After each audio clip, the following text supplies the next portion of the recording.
VS അച്യുതാനന്ദന്റെ വിയോഗം ഉൾക്കൊള്ളാനായിട്ടില്ലെന്ന് മകൻ VA Arunkumar. 21-ന് ഉച്ചയായപ്പോഴാണ് ആരോഗ്യനില ഗുരുതരമെന്ന് ഡോക്ടർമാർ പറഞ്ഞത്. എല്ലാം ക്ലിയറായി തിരികെ വരുമെന്ന പ്രതീക്ഷ ഉണ്ടായിരുന്നുവെന്നും അരുൺകുമാർ പറഞ്ഞു. ഒന്നാമത് നമുക്ക് പ്രതീക്ഷയുണ്ടായിരുന്നില്ലല്ലോ, ഇങ്ങനൊരു വിയോഗം പെട്ടെന്നുണ്ടാവും എന്നുള്ള ഒരു വിചാരം ഞങ്ങൾക്ക് ആർക്കും ഉണ്ടായിരുന്നില്ല. ആര് ചോദിക്കുമ്പോഴും നമ്മൾ ബെറ്ററായി വരുന്നു എന്നുള്ള പ്രതീക്ഷയാണ് പങ്കുവച്ചിരുന്നത്. അപ്പോൾ ആ ഒരു മെസ്സേജാണ് എല്ലാവർക്കും ഉണ്ടായിരുന്നത്. അപ്പോൾ ഹോസ്പിറ്റലിലെ പാർട്ടി നേതാക്കന്മാരും അച്ഛനെ സ്നേഹിക്കുന്ന ആളുകളെല്ലാം തന്നെ ഇത് അന്വേഷിക്കുമ്പോഴൊക്കെ തന്നെ നമ്മൾ ആ ഒരു മെസ്സേജാണ് കൊടുത്തുകൊണ്ട് വരുന്നത്. അപ്പോൾ പെട്ടെന്നാണ് കയ്യിൽ നിന്ന് പോകുന്ന അവസ്ഥയായി എന്നുള്ള വിവരം അവരും എല്ലാവരും അറിയുന്നു. അപ്പോൾ സ്നേഹിക്കുന്നവർക്കൊക്കെ തന്നെ പെട്ടെന്ന് അച്ഛനെ കാണാനും അന്ത്യോപചാരം അർപ്പിക്കാനും ഒക്കെ കഴിഞ്ഞു എന്നുള്ള കാര്യം അറിയില്ല. നമ്മൾ സജോ ദേവസ്യ നൽകും വിവരങ്ങൾ. സജോ, കഴിഞ്ഞ കുറേ കാലമായി VSനൊപ്പം നിഴലായി കൂടെ മകൻ ഉണ്ടായിരുന്നു. അങ്ങനെ ഒരു മകന്, അത്രയേറെ അച്ഛനെ സ്നേഹിക്കുന്ന ഒരു മകന് സ്വാഭാവികമായും ആ മരണം ഉൾക്കൊള്ളാൻ കഴിയില്ല. അത് തന്നെയാണ് അരുൺകുമാറിന്റെ വാക്കുകളിൽ നിന്നും വ്യക്തമാകുന്നത്, അല്ലേ? VSന്റെ വിയോഗം അല്ലെങ്കിൽ VS ഇല്ലാത്ത ദിനങ്ങളിലേക്ക് മലയാളം കേരളം കടന്നു കഴിഞ്ഞു എന്നൊരു വലിയ യാഥാർത്ഥ്യമുണ്ട്. പക്ഷേ VSന്റെ വിടവ് സൃഷ്ടിക്കുന്ന ആ ശൂന്യത എത്രത്തോളം ഉണ്ടെന്ന് കഴിഞ്ഞ ദിവസങ്ങളിൽ കേരളത്തിന്റെ തെരുവീഥികൾ കാണിച്ചു തന്നതാണ്.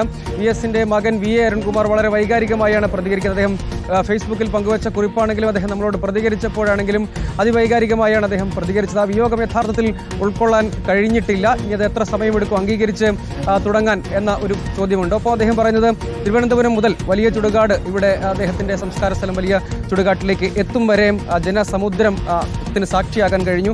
അവർക്കെല്ലാം യഥാർത്ഥത്തിൽ അന്തിമോപചാരം അർപ്പിക്കാൻ കഴിഞ്ഞു എന്ന് അറിയില്ല. പക്ഷേ ആ സ്നേഹം കണ്ടറിയാൻ കഴിഞ്ഞു. അവർക്കെല്ലാവർക്കും കൂപ്പുകൈ നന്ദി എന്ന് അദ്ദേഹം പ്രതികരിക്കുന്നു.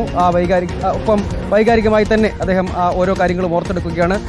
ഇത്ര പെട്ടെന്ന് വിയോഗം ഉണ്ടാകും എന്ന്, എല്ലാവർക്കും അന്തിമോപചാരം അർപ്പിക്കാനുള്ള സമയം കിട്ടുമോ എന്നൊക്കെയുള്ള വേദനയുണ്ട് എന്ന് പറയും. നമ്മളിപ്പോഴും നമുക്ക് ഇവിടെ ദൃശ്യങ്ങളിൽ കാണാം. അദ്ദേഹത്തിന്റെ സംസ്കാരം നടന്ന ഈ സ്ഥലത്ത് ആളുകൾ എത്തുന്നു, അന്തിമോപചാരം അർപ്പിക്കുന്നു. നേരിട്ടെത്തി ആ തിരക്ക് കാരണമൊക്കെ അന്തിമോപചാരം അർപ്പിക്കാൻ കഴിയാത്തവർ, അല്ലാത്തവർ അദ്ദേഹത്തെ ഓർക്കുന്നവർ. അദ്ദേഹത്തിന്റെ എത്രത്തോളം വൈകാരികമായിരുന്നു VS എന്ന രണ്ടക്ഷരം കേരളീയ പൊതുബോധത്തിന്റെ, നീതിബോധത്തിന്റെ ഒക്കെ ഒരു മനസാക്ഷിയായിരുന്നു ഈ കാലയളവിലുടനീളം. ഒരു നൂറ്റാണ്ട് കാലം എന്നതിൽ 8.5 പതിറ്റാണ്ട് കാലവും കേരളത്തിന്റെ പൊതുസമൂഹത്തിൽ, രാഷ്ട്രീയ മണ്ഡലത്തിൽ ജനപ്രതിനിധിയായും രാഷ്ട്രീയക്കാരനായും സമരങ്ങളുടെ നേതാവായും ഒക്കെ ഒരു സമര ജീവിതം നയിച്ച മനുഷ്യനാണ് വിടവാങ്ങിപ്പോകുന്നത്. VSന് തുടർച്ച ഉണ്ടാകേണ്ടതുണ്ടൊപ്പം VS വിടവാങ്ങി പോകുന്നു. ഇനി VS ഇല്ല എന്ന ദിനങ്ങളിലേക്ക് നമ്മൾ കിടക്കുന്നു.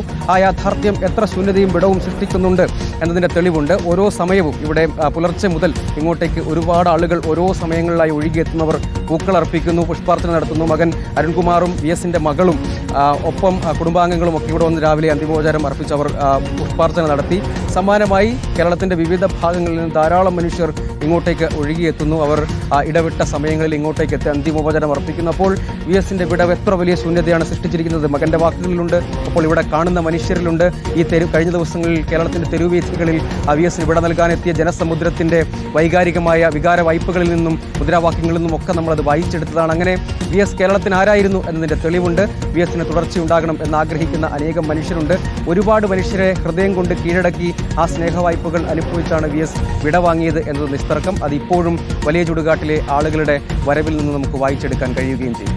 തീർച്ചയായും കുടുംബത്തിനൊപ്പം തന്നെ അദ്ദേഹത്തെ സ്നേഹിച്ചവർക്കാർക്കും ഇപ്പോഴും ആ വിയോഗം ഉൾക്കൊള്ളാനായിട്ടില്ല എന്ന് തന്നെയാണ്. സജോ ദേവസ്യാണ് വിവരങ്ങൾ നൽകിയത്.